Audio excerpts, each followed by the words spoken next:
Welcome into the Gatemen postgame show here at Spillane Field. The Gatemen come off a 4-0 loss to the Commodores of Falmouth. I'm Jacob Toby alongside Jake Garcia, my broadcast partner, Andre Sims, our field reporter, and Matt Feld, our beat writer. And Jake Garcia, the offense tonight couldn't get going for the second straight night. They're shut out.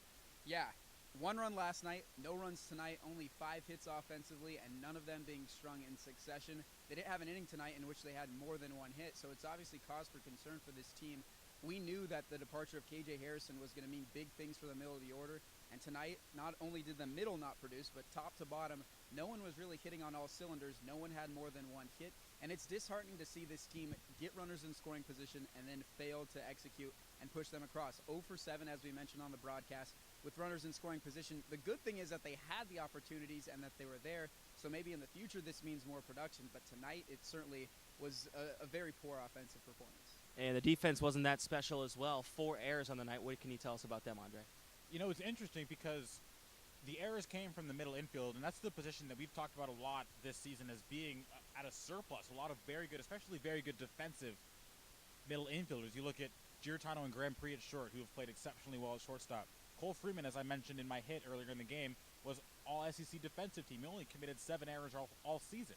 And so it's not something that you're accustomed to seeing from these middle infielders, and to have that many in rapid succession. I think they had 2 in the same inning that led to a couple of runs in this game. That's a little bit, not necessarily concerning because it is somewhat of a fluke, but definitely something that you're not accustomed to seeing. And Matt Feld, the pitching, what did you think of that tonight?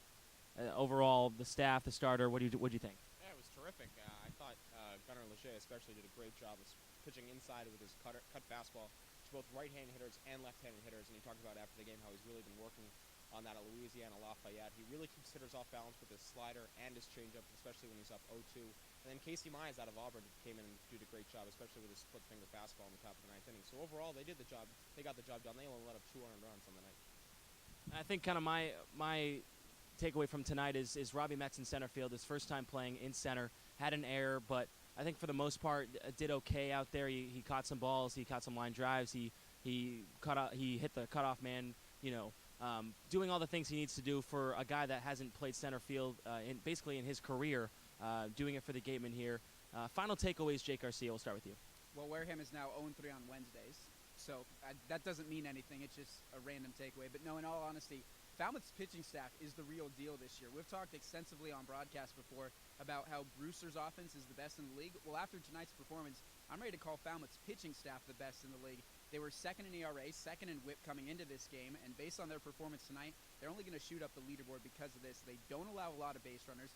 Granted, they don't strike out a whole lot of guys, but it doesn't really matter because they're inducing so much weak contact. Final thoughts, Andre? This team has to figure out the catcher position.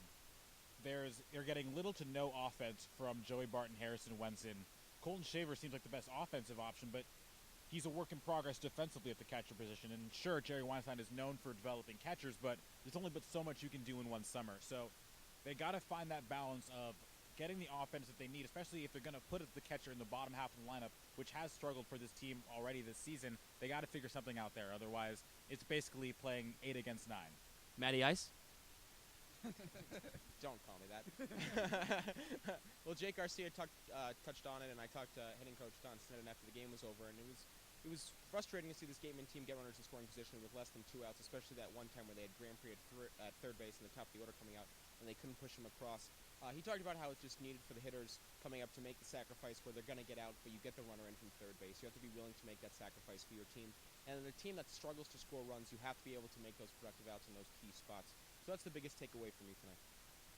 And my final takeaway, I think Gunnar Leger has been probably the best pitcher for the Gatemen. 2 innings, 3 Ks tonight, and he has that cuff fastball to put away for strike 3. And obviously he can't go more than 3 innings in 1 outing, so he's on an innings limit, but he has been the Gatemen's best pitcher so far this season. So for Andre Sims, Jake Garcia, Matt Feld, I'm Jacob Toby. 4-0 loss for Wareham tonight against Falmouth.